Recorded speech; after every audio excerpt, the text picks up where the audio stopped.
दुष्ट कालू। कालू को छोटी छोटी बातों पर बहुत गुस्सा आता था। गुस्से में कालू आज अपने घर से निकल पड़ा था क्योंकि गोरी ने सारा भोजन खा लिया था और कालू के लिए भोजन नहीं रखा था। कालू की नजर सामने कमजोर चिड़िया पर पड़ गई। आज तो इस चिड़िया से ही इसका भोजन छीन लेता हूँ। कालू फौरन से रानो चिड़िया के पास आ गया। चिड़िया, तुम्हारे पास तो घर में बहुत कुछ होगा खाने को।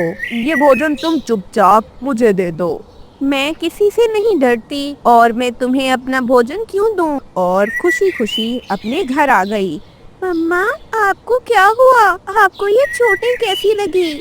बेटा कुकू, दुष्ट कालू है ना, उसने मुझे मारा है। वह बहुत बुरा है, पर शुक्र है कि कबूतर आ गया। कालू मुझसे मेरा भोजन छीनना चाह रहा था, परंतु मैंने उसे अपना भोजन नहीं दिया। शुक्र है कबूतर ने आज मुझे मेरा भोजन दिलवा दिया, वरना कौवा तो वो भोजन छीन लेता।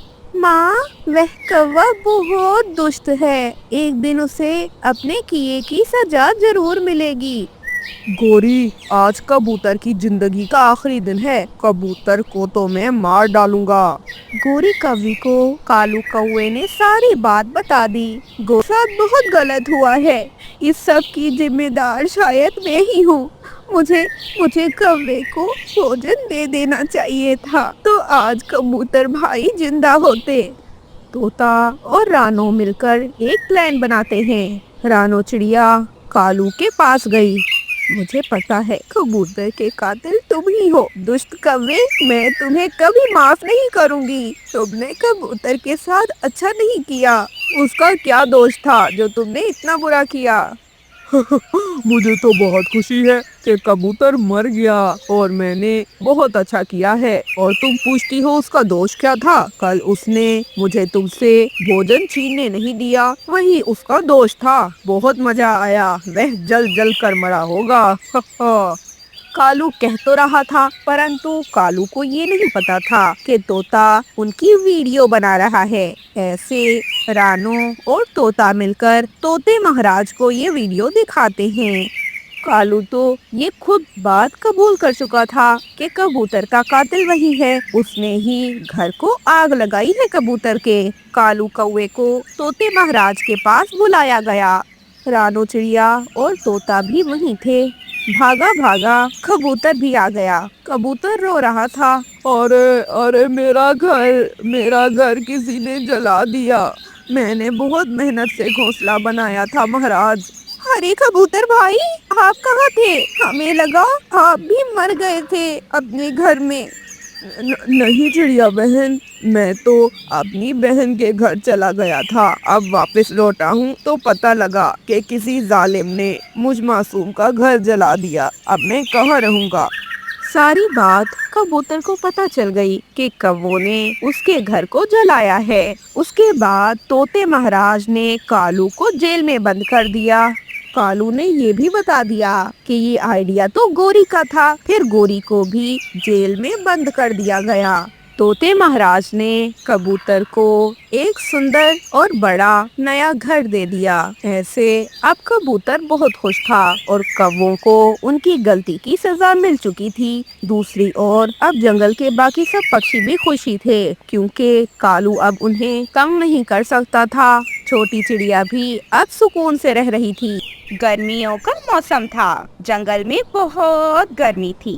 पक्षी तो अपने अपने घरों में भी गर्मी के सताए बैठे थे। मम्मा, और नहीं सहा जाता, गर्मी बहुत ज्यादा है, प्लीज कुछ करें ना। बेटा, गर्मी तो है, परंतु गर्मी के मौसम में गर्मी ही होगी ना। इस साल कुछ ज्यादा ही गर्मी हो गई है। बेटा, अभी तो गर्मी फिर थोड़ा सा कम है, परंतु कुछ दिनों में गर्मी और ज्यादा हो जाएगी। मम्मा, हम कुछ ऐसा करें कि गर्मी से जान ही छूट जाए। गर्मी के मौसम के लिए क्यों ना हम एसी खरीद लें?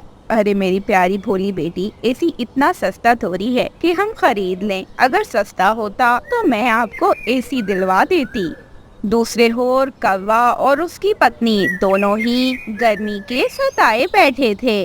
कालू गर्मी बहुत है और घर में फ्रिज नाम की चीज ही नहीं है। गर्म पानी पी पी कर तो मेरा गला ही खुश्क हो गया है। तुम फ्रिज क्यों नहीं लेकर देते मुझे? फ्रिज ले दो, इतना अमीर नहीं हूँ मैं, और फ्रिज सस्ता नहीं मिलता। तुम्हें क्या पता, आजकल तो फ्रिज लाखों में मिलते हैं, लाखों में। दूसरी ओर जंगल से गुजरने वाली परी ये सब कुछ देख रही थी कि किस तरह हर एक पक्षी गर्मी का सताया हुआ है। परी रानो चिड़िया के घर पे आ जाती है और रानो चिड़िया को उसके घर से बाहर जाने का कहती है। रानो चिड़िया, अपने घर से बाहर जाओ, मैं तुम्हारे हर मसले का हल निकालने आई हूँ। अब से तुम्हारे इन दोनों बच्चों को गर्मी के कारण कोई परेशानी नहीं होगी और ये अपने घर में ऐसे रहेंगे जैसे इनके घर में एसी लगा हुआ है।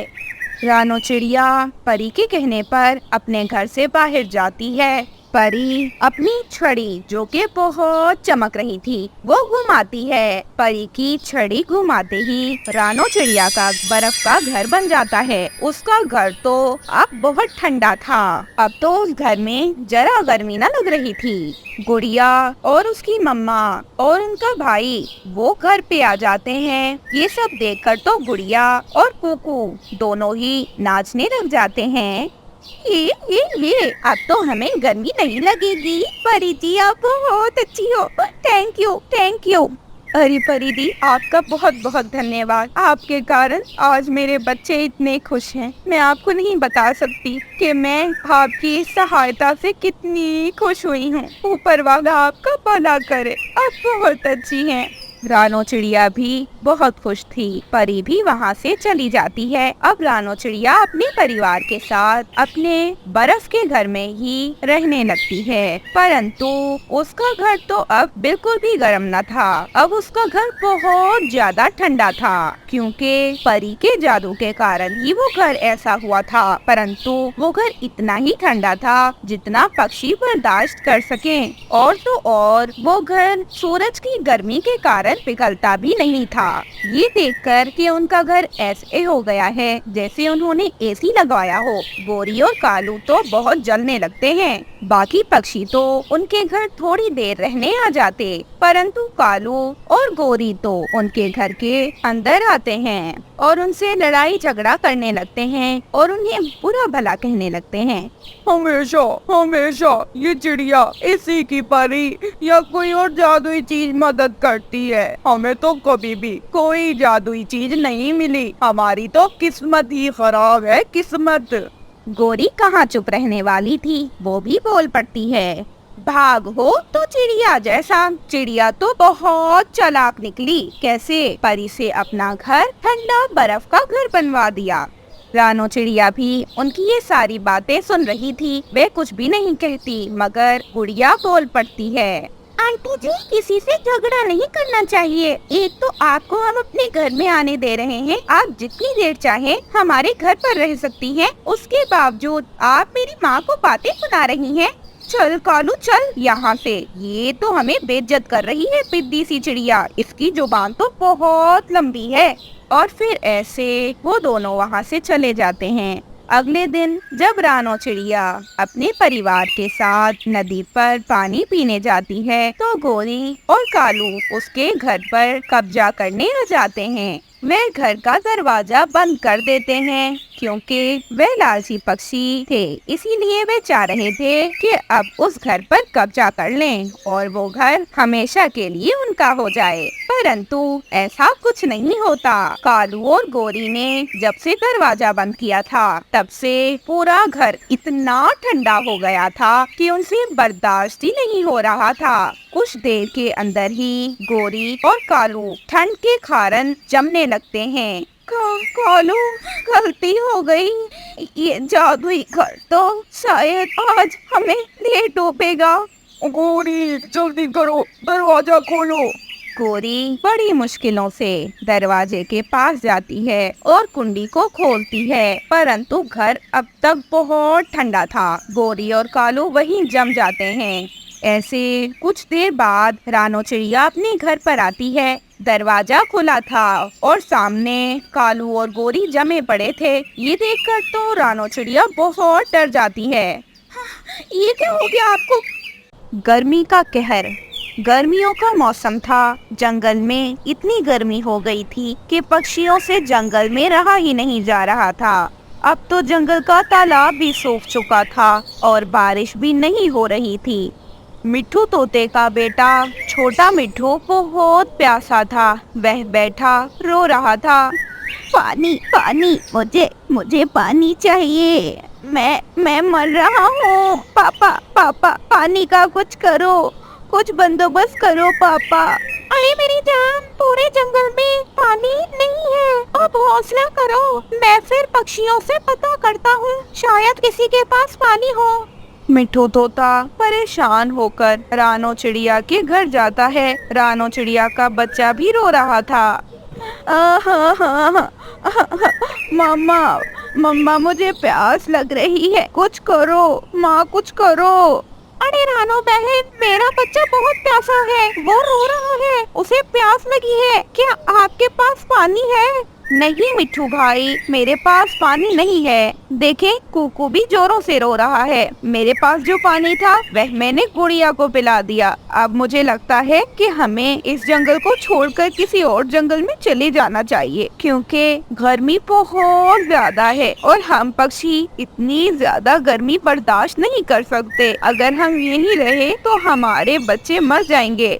सारे पक्षी मिलकर ही ये फैसला करते हैं कि अगले दिन वह जंगल को छोड़कर चले जाएंगे। ऐसे बस फिर अगले दिन सब पक्षी इस जंगल को छोड़कर दूसरे जंगल की ओर निकल पड़ते हैं। परंतु रास्ते में रानो चिड़िया का बेटा कुकू रोने लग गया। माँ माँ, और नहीं सहा जाता, मैं नहीं अब उड़ सकता, मुझे बहुत प्यास लगी है, मुझे पानी ना मिला तो मैं मर जाऊंगा। कालू कौवा और उसकी पत्नी गोरी कौवी सभी पक्षियों से कहते हैं, अरे पक्षियों, रानो का इंतजार करना है या चलना है? अरे रानो, चलो यहाँ से, या फिर हम ही चले जाएं। आप लोग जाएं, मैं आपके पीछे पीछे आती हूँ। बाकी पक्षी चले गए। मम्मा, सब पक्षी आपको मुसीबत में अकेला छोड़कर चले गए। ये सब पक्षी बहुत बुरे हैं, इन्हें छोड़ें आप, इनके पीछे न जाना। बेटा, परंतु हमें दूसरे जंगल में तो जाना ही है ना। और वैसे भी देखो, कुकू पानी ना होने की वजह से रो रहा है, वो कितना परेशान है। मैं नहीं चाहती कि मेरे बच्चों को कुछ हो। माँ, हो सकता है कि दूसरे जंगल में भी पानी ना हो, वहाँ भी पानी खत्म हो चुका हो। परंतु माँ, अगर हम किसान की पत्नी के पास गए ना तो हमें पानी जरूर मिलेगा। गाँव बहुत करीब है यहाँ से, चले ना, हम गाँव चलते हैं।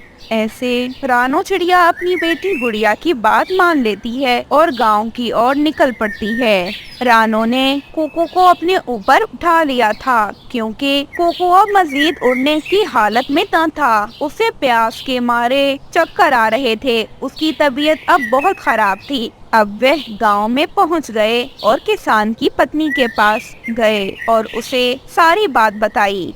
मेरे बेटे को बहुत प्यास लगी है किसान की पत्नी जी, आपके पास अगर पानी है तो दें।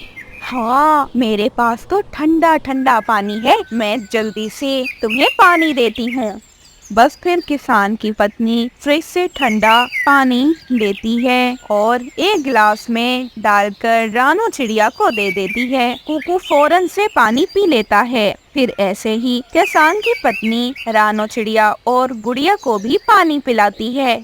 अरे, आप तो गर्मी के बहुत सताए हुए हो। अब ऐसा करो कि अब ये गर्मियों के दिन हमारे साथ बिता लो। वैसे भी अब बारिशें होने ही वाली हैं कुछ समय में। परंतु हम आपके घर में कैसे रहेंगे? आप तो इंसान हैं और आपके घर में हम पक्षियों के लिए कहाँ जगह होगी?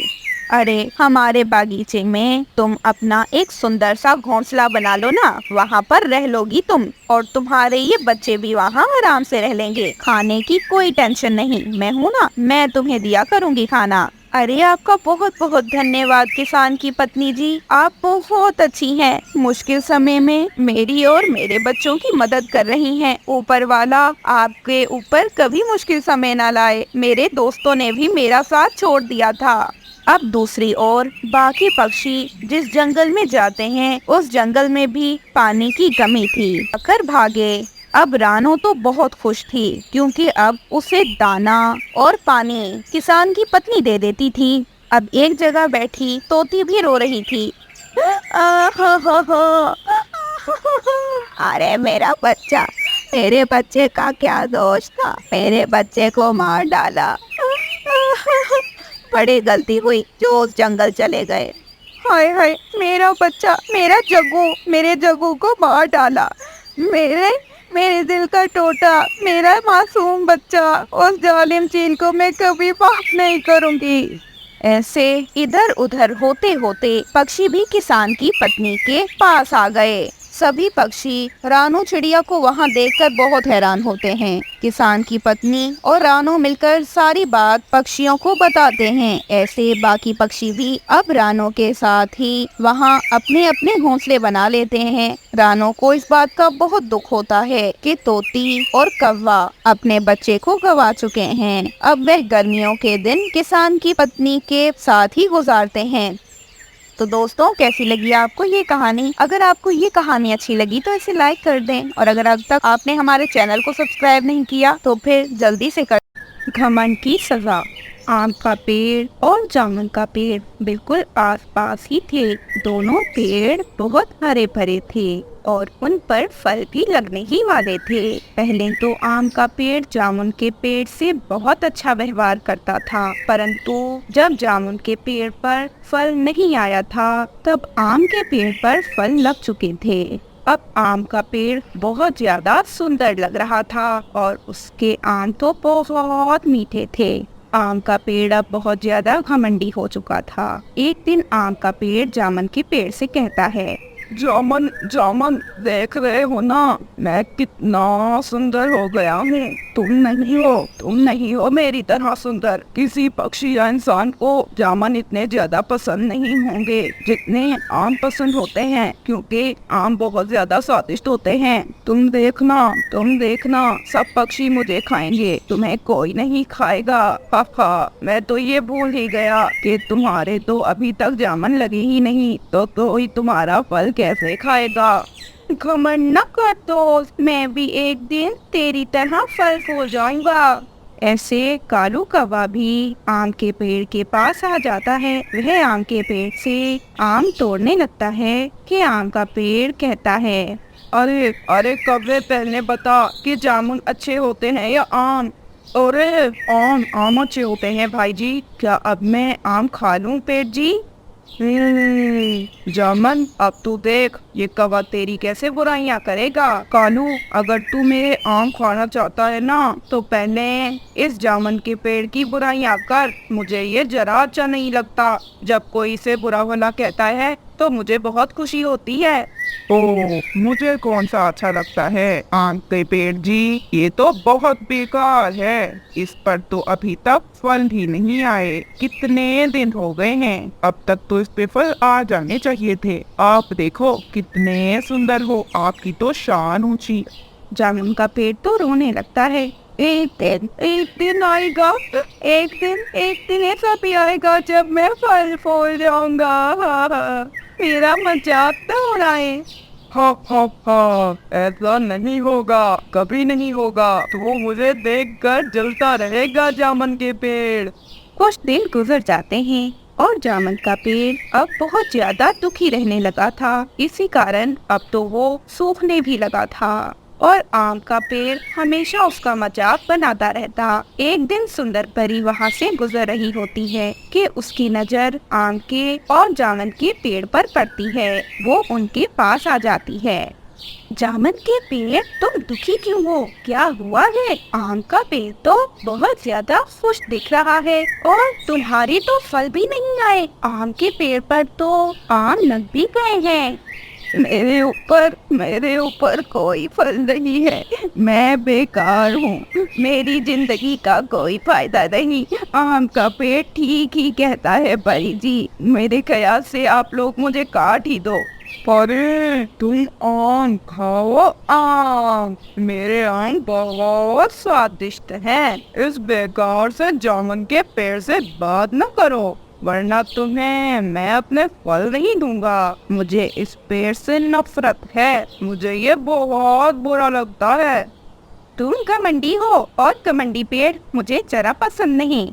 और फिर ऐसे परी अपनी छड़ी घुमाती है, परी छड़ी घुमाती है और तुरंत से जामुन के पेड़ पर जामुन लग जाते हैं। जामुन का पेड़ तो खुशी से पागल हो रहा था। और अपन तो बहुत सुंदर हो गया। थैंक यू परी जी। ये सब देखकर आम का पेड़ तो जल जाता है। वो गुस्से में परी को अपनी शाख से मारता है। दुष्ट पेड़, तुझे तेरे घमंड की सजा मिलेगी। तुझे शर्म करनी चाहिए कि तू बेचारे इस मासूम से पेड़ पर इतना अत्याचार कर रहा है। और फिर गुस्से में परी आम के पेड़ को सूखे हुए आम के पेड़ में बदल देती है। आम का पेड़ तो जोर जोर से रोने लगता है। सॉरी जी, मुझे माफ कर दें, प्लीज ऐसा न करें, मैं नहीं चाहता ऐसे रहने। मैं माफी मांगता हूँ। जामुन के पेड़, मुझे माफ कर दो। जामुन के पेड़, मुझसे गलती हो गई, मैं नहीं करूँगा। मैं फिर कभी किसी के साथ ऐसा नहीं करूँगा। अब तुम ऐसे ही रहोगे। परी जी, इसको माफ कर दें, ये अब सुधर चुका है, अब ये ऐसा नहीं करेगा। इसे आखिरी मौका दे देते हैं। ठीक है, अगर तुम कहते हो तो मैं इसे माफ कर देती हूँ। फिर परी आम के पेड़ को पहले की तरह बना देती है। फिर ऐसे आम का पेड़ अब जामुन के पेड़ से लड़ाई नहीं करता था। दोनों पेड़ अब बहुत खुशी खुशी रह रहे थे। रानो का एप्पल। कल रात रानो चिड़िया का पति एक एप्पल लाया था। रानो चिड़िया वो एप्पल कुकू को खिला देती है और उसके बीज को घर के बाहर जाकर मिट्टी में लगा देती है। अब रानो चिड़िया रोज रोज उस बीज को पानी देती। कुछ ही दिनों में बीज से नन्हा पौधा निकल आता है, जिसे देखकर रानो चिड़िया बहुत खुश हो जाती है। अरे वाह, ये तो बहुत अच्छा हो गया। अब मैं इस पेड़ का पहले से ज्यादा ख्याल रखूंगी। अभी तो ये नन्हा सा पौधा है, परंतु कुछ समय में ये बहुत बड़ा विशाल पेड़ बन जाएगा। अब अगले दिन से रानो चिड़िया अपने बेटे को भी अपने साथ उस पेड़ के पास ले आती और दोनों उस नन्हे पेड़ को पानी देते। इसी तरह कई साल गुजर जाते हैं। कुकू का पापा अब इस दुनिया में नहीं रहा था और कुकू की मम्मा अब बहुत बूढ़ी हो चुकी थी। वो एप्पल का नन्हा पौधा विशाल पेड़ में बदल चुका था। कुकू रोज उस पेड़ को पानी दिया करता था। अब तो उस पेड़ पर एप्पल भी लगने ही वाले थे। एक दिन कुकू अपने घर आता है तो उसकी माँ की तबीयत बहुत खराब थी। मम्मा, क्या हुआ? आप ठीक नहीं लग रही। जी बेटा, मेरी तबीयत कुछ खराब है। पता नहीं क्यों मुझे सांस लेने में दिक्कत हो रही है और मुझसे ज्यादा उड़ा भी नहीं जा रहा। नन्नो, फिर चलो ना डॉक्टर के पास चलते हैं। फिर ऐसे दोनों माँ बेटा डॉक्टर के पास जाते हैं। डॉक्टर चील उन्हें देखकर कहती है, कुछ लाए हो या मुफ्त में इलाज करूं आप लोगों का? मेरे पास अभी तो पैसे नहीं है, जब हुए ना तो मैं दे दूंगा डॉक्टर जी। ठीक है, फिर मैं इलाज ही तभी करूंगी जब तुम पैसे दोगे। डॉक्टर जी, मेरी तबीयत बहुत खराब है, मुझे सांस लेने में दिक्कत हो रही है। आप कृपया करके मुझे कोई दवा दे दो जिससे मैं ठीक हो जाऊं। जैसे ही मैं ठीक हुई मैं किसी से पैसे देकर आपको दे दूंगी। जाओ चलो जाओ, अभी जब पैसे हो तो आना, मुफ्त में इलाज नहीं होता। फिर दोनों माँ बेटा दुखी होकर वहाँ से चले जाते हैं। कुकू अपनी मम्मा को अपने घर छोड़ता है और फिर कुकू कबूतर अंकल के घर की ओर निकल पड़ता है। तुम्हारी माँ ने जो एप्पल का पेड़ लगाया था बेटा, अब वो बड़ा हो गया है और उस पे फल भी लगे हुए हैं। तुम उस पेड़ से फल क्यों नहीं तोड़ते और बेचकर पैसा कमाते? मेरे पास तो कोई पैसा नहीं, अगर होता तो मैं तुम्हें जरूर दे देता। जी अंकल, आपने बहुत अच्छा किया जो मुझे बताया। मैं तो भूल ही गया था और मैं तो आज अपने एप्पल के पेड़ को पानी देने भी नहीं गया। मैं ऐसा ही करता हूँ। और फिर ऐसे कुकू उस पेड़ के पास जाता है। क्या मैं आपके सारे एप्पल तोड़ सकता हूँ? माँ बीमार है, मैं आपके एप्पल तोड़कर बेच दूंगा और जो पैसे मिलेंगे उनसे मैं अपनी माँ का इलाज करवाऊंगा। बच्चे, तुम तोड़ लो मेरे एप्पल, मगर गोरी नाम की एक कवि मुझे कल कह कर गई थी कि वो आज मेरे एप्पल तोड़ेगी, और अगर मैंने उसे अपने एप्पल ना तोड़ने दिए तो वो मुझे काट देगी। वो कवि बहुत दुष्ट है, परंतु फिर भी तुम उससे कहना, हो सकता है वो तुम्हारी बात मान ले। अगर वो तुम्हारी बात मान गई तो तुम मेरे फल तोड़ लेना, लेकिन अगर वो तुम्हारी बात न माने तो मेरे फल ना तोड़ना, क्योंकि वरना वो मुझे काट देगी। वो बहुत गुस्सैल है। ये सुनकर कोको तो परेशान हो जाता है, क्योंकि कोको ये बात अच्छे से जानता था कि वो कवि कितनी दुष्ट है और वो कवि कभी भी कोको की बात नहीं मानेगी। चाचा पे, आप तो जानते हो कि मुझे फिलहाल एप्पल की कितनी जरूरत है। मैं एप्पल बेचूंगा तभी तो माँ का इलाज कराऊंगा ना, और वो कवि दुष्ट है, वो नहीं मानेगी मेरी बात। इतने में कुल्हाड़ा लिए वहाँ पर गोरी कवि भी आ जाती है। क्या कर रहे हो यहाँ लिटिल चिड़िया के लिटिल बच्चे, जाओ यहाँ से। फिलहाल मैं इस एप्पल के पेड़ के एप्पल तोड़ूंगी और शहर में ले जाकर बेचूंगी। मैं इसे अपने एप्पल देना चाहता हूँ, ना कि तुम्हें। तुम इस चिड़िया के बच्चे को दे दो ये एप्पल। ये गरीब है बेचारा, इसकी माँ बीमार है और मेरा ध्यान भी तो इसकी माँ ही रखती थी। जब से उसने मुझे यहाँ लगाया तब से वो हर रोज मुझे पानी देती थी, मेरा ख्याल रखती थी। प्लीज तुम ऐसा ना करो कभी। तुमने लगता है देखा नहीं मेरे पंख में क्या है। कुल्हाड़ा कुल्हाड़ा लाई हूँ मैं, क्योंकि मुझे पता था कि तुम मुझे इतनी आसानी से एप्पल नहीं तोड़ने दोगे। गोरी जबरदस्ती सारे एप्पल तोड़ लेती है और अपनी टोकरी में भर लेती है। कोको बेचारा ये सब देखकर जोर जोर से रोने लगता है।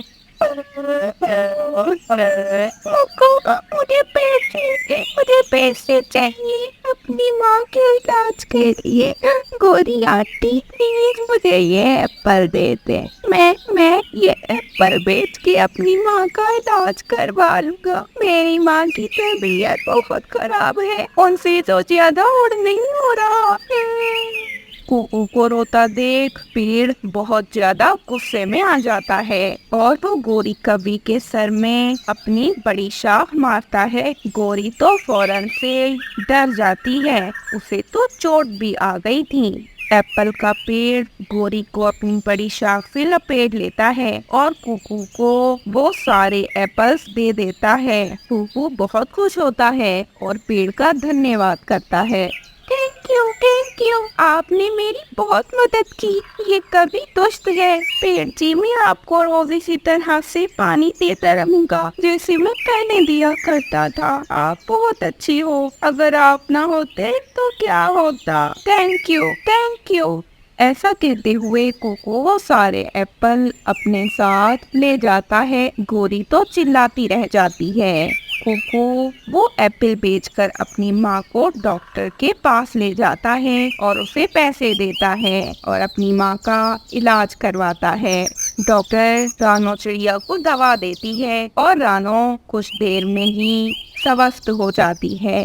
दूसरी ओर गोरी तो अब पेड़ से माफिया मांग रही थी, मगर पेड़ था कि उसे छोड़ नहीं रहा था।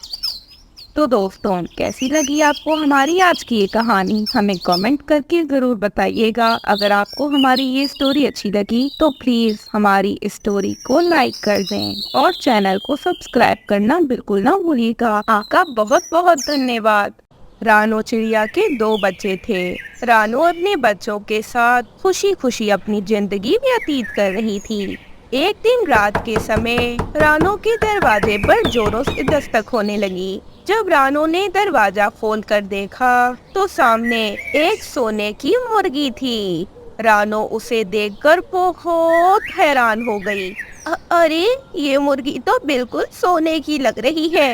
मैं सोने की नहीं लग रही, मैं सोने की ही हूँ। चिड़िया, क्या तुम मुझे आज की रात अपने घर में रहने दोगी? मैं तुम्हें सोने का अंडा दूंगी। क्यों नहीं, तुम आज की रात मेरे घर पर गुजार लो, परंतु मुझे सोने का अंडा नहीं चाहिए। अच्छा, बहुत बहुत शुक्रिया चिड़िया, तुम बहुत अच्छी हो। तुम्हें मुझसे कोई लालच भी नहीं और तुम मुझे अपने घर में रहने भी दे रही हो। प्लीज मुझे थोड़ा दाना भी दे दो। रानो फौरन से मुर्गी को दाना दे देती है। ऐसे मुर्गी दाना खाती है और सो जाती है। अगले दिन सुबह सवेरे जब रानो उठती है तो ना मुर्गी थी और ना ही कोई अंडा। रानो बहुत हैरान होती है। अरे, मुर्गी ने बताया भी नहीं और चली गई। मम्मा, शायद मुर्गी को जल्दी ही जाना हो, इसीलिए वह चली गई। परंतु उसने तो कहा था कि वह आपको सोने का अंडा देंगी, परंतु उसने तो कोई अंडा नहीं दिया। कोई बात नहीं बेटा, हमें नहीं चाहिए कोई सोने का अंडा। और फिर ऐसे अगली रात कालू कौवा, जिसके 5 बच्चे थे, उसके दरवाजे पर भी दस्तक हुई। कौन है? आधी रात को कौन मुझे गुस्सा दिला रहा है? मैं हूँ मुर्गी। मुझे आप आज की रात अपने घर पर रहने दें। मैं आपको सारे जंगल के पक्षियों से अमीर पक्षी बना दूंगी। मैं आपको सोने का अंडा दूंगी। तुम मुझे कौन सा सोने का अंडा दे दोगी जो मैं तुम्हें अपने घर पर रखूं? झूठी कहीं की। मैं सोने का अंडा ही देती हूँ, ये सच है। अरे मुर्गी बहन, तुम तो बहुत चमक भी रही हो, बिल्कुल सोने की तरह। चलो आओ, रह लो आज की रात हमारे घर, परंतु अपना वादा न भूलना। बस फिर वह रात कालू और गोरी मुर्गी को अपने घर रखते हैं। अगले दिन सुबह सवेरे मुर्गी ने एक सोने का अंडा दिया हुआ था। सोने के अंडे को देखकर तो कालू और गोरी दोनों बहुत खुश हो गए थे। अरे गोरी, अब तो अपना नया घर बनेगा। अब तो हमें किसी चीज की परवाह नहीं। अब जंगल के सबसे अमीर पक्षी बन जाएंगे हम। हाँ कालू, हमें किसी चीज की परवाह नहीं, परंतु हमारा एक बच्चा गायब है।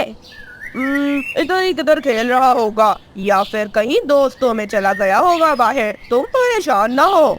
आप आज की रात मुझे दोबारा अपने घर रख लो, मैं आपको एक और सोने का अंडा दे दूंगी। हाँ हाँ, रह लेना, ठीक है। तब तक मैं अपने बच्चे को ढूंढ कर लाऊं, पता नहीं कहाँ चला गया।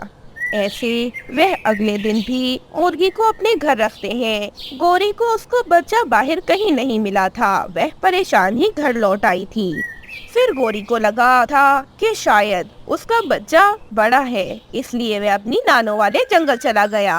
अगले दिन जब गोरी सोकर उठी तो वह हैरान थी। मुर्गी ने एक और अंडा दिया हुआ था, परंतु गोरी का एक और बच्चा गायब था। अब गोरी को बात थोड़ी खटकने लगी कि ये क्या हो रहा है। उसके बच्चे धीरे धीरे करके जा कहाँ रहे हैं। अब ऐसे कुछ दिन और मुर्गी उसके घर रहती है और गोरी के सब बच्चे ही गायब हो जाते हैं। और जिस दिन मुर्गी का आखिरी दिन था गोरी के घर में, उस दिन गोरी का आखिरी बच्चा भी गायब हो गया। गोरी बहुत परेशान थी। फिर वह ये सब कुछ रानो को बताती है। रानो चिड़िया गोरी की बातें सुनकर हैरान रह गई। फिर वह सब समझ गई। मुझे थोड़ा थोड़ा समझ आ रहा है, परंतु मुझे लगता है कि हमें अच्छी परी से मदद लेनी चाहिए। गोरी बहन, आपने बहुत गलत किया है। आपने लालच की और अब आपको लालच की सजा मिल रही है। फिर फौरन वह परी के पास जाते हैं। सारी बात सुनने के बाद परी कहती है, तुम्हें पता है गोरी, वह मुर्गी कोई साधारण मुर्गी नहीं है। वे एक बुरी मुर्गी है जो पक्षियों का नुकसान करती है, उन्हें लालच में फंसाकर। रानो लालची नहीं थी, इसीलिए मुर्गी ने उसे कुछ नहीं किया, परंतु तुम लालची थी। अंडों की खातिर तुम्हारे बच्चे अब तुम्हारे पास नहीं रहे। अब तुम्हें सोने के अंडों से जो दिल करना है कर लो। अब तुम्हारे पास सोने के अंडे हैं, तुम उन्हें बेचकर बहुत पैसा कमा सकती हो। अब तुम जंगल की सबसे अमीर पक्षी बन सकती हो। वैसे भी तुम तो लालची हो, तुम्हें अपने बच्चों की क्या जरूरत, तुम्हें तो अपनी जिंदगी की ही होगी ना, खुशी से रह लोगी तुम। मुझे नहीं चाहिए अंडे। मेरे घर पड़े हैं वो अंडे, आप प्लीज कुछ करें, उस मुर्गी को ये अंडे वापस कर दे, परंतु मेरे बच्चे मुझे ला दे, मैं मर जाऊंगी ऐसे तो। फिर अच्छी परी मुर्गी को अपनी जादुई शक्तियों के कारण वहां बुला लेती है। मुर्गी अंडे ले लेती है और बच्चे वापस कर देती है। गोरी बहुत खुश थी, उसने अपने बच्चों को गले लगाया हुआ था और वो रो रही थी। मैं कभी लालच नहीं करूंगी, मैं समझ गई, मेरे लिए सब कुछ मेरे बच्चे हैं। अगर मेरे बच्चे मुझे ना मिलते चिड़िया, मैं मर जाती। तुम बहुत अच्छी हो, तुम्हारे कारण मेरे बच्चे मुझे दोबारा मिल गए। गोरी बहन आप भी अच्छी हैं, परंतु लालच ना किया करें। कालू भाई आप तो सुधर जाएं, पता नहीं आप इतने लालची क्यों हैं, सब कुछ पैसा नहीं होता। हाँ हाँ चिड़िया ठीक है, मैं समझ गया हूँ अब, पर ज्यादा ज्ञान ना दो। गोरी चलो घर चलते हैं। आपको तो पता है कि कालू सुधरने वाला है ही नहीं कभी। कालू को तो अब भी दुख हो रहा था कि मुर्गी ने अंडे क्यों वापस ले लिए सोने के, परंतु शायद गोरी अब कभी लालच ना करे।